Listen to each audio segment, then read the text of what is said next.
So some of the self-deprecating things that Peter Wells did say about himself, or Pete Wells said about himself, he stating that he was in a state of technical obesity, that he was a mess, that he creaked and groaned like a tractor.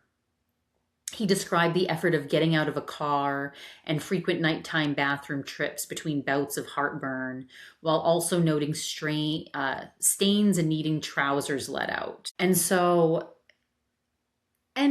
I think we all are self deprecating sometimes. And obviously, when you're a writer, you and it's something that it's personal about your own health, that's, you're allowed to say whatever you want to about yourself, and other people are also going to take offense at that, because there are other people in larger bodies like Virginia Soul Smith who took offense at some of the descriptions he was using for himself.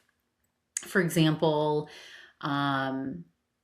she just the fact that he was talking about his state of obesity, and kind of just making fun of it.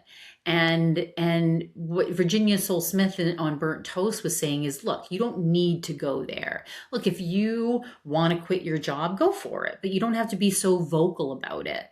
And I actually think that it's fascinating. I'm glad that he's vocal about it. And I think it's a very interesting perspective on that job, and how it's obviously something that would be, to me, from as an outsider, I'm like, oh my God, that would be so fun.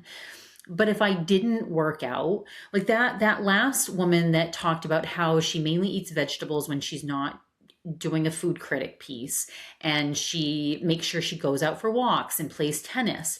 That is the first thing that went into my mind. I was like, if I had this job, I would be working out like a maniac every other day that I didn't have, to be at a restaurant, or I would work out that morning before I went to that restaurant.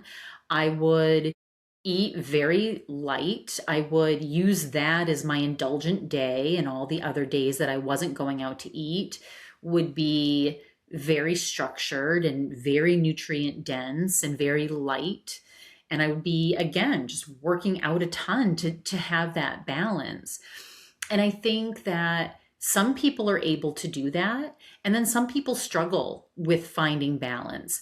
And I've certainly been there. I mean, even just this last week before I started this healthy month, I didn't work out as much. I was eating really decadent things for just my regular meals when I would normally be having something a lot healthier and just more balance for the day.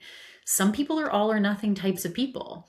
And it sounds like he might have been that type of person where even when he was off, to not look like a fraud, he would still be eating a lot of this stuff off of these menus. And so maybe the way that he thought he had to show up at his job, and his own habits that he had built were not aligning with that type of role. And again, I mean, look, I've been influenced by just the fact that I'm a personal trainer and a nutrition and weight loss coach.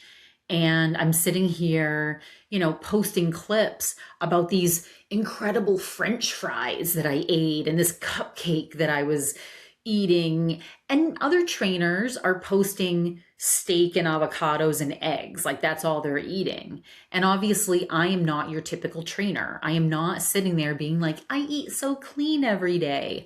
I'm like, I work out a lot, yes, for my overall health, but also to balance my energy so that I can eat these indulgent things and really enjoy them. So when I heard about this, I'm like, oh, this guy's just doing it wrong. This guy just needs to have a new perspective about how he can live this incredibly healthy lifestyle while having a job that allows you to eat all these indulgent, delicious things.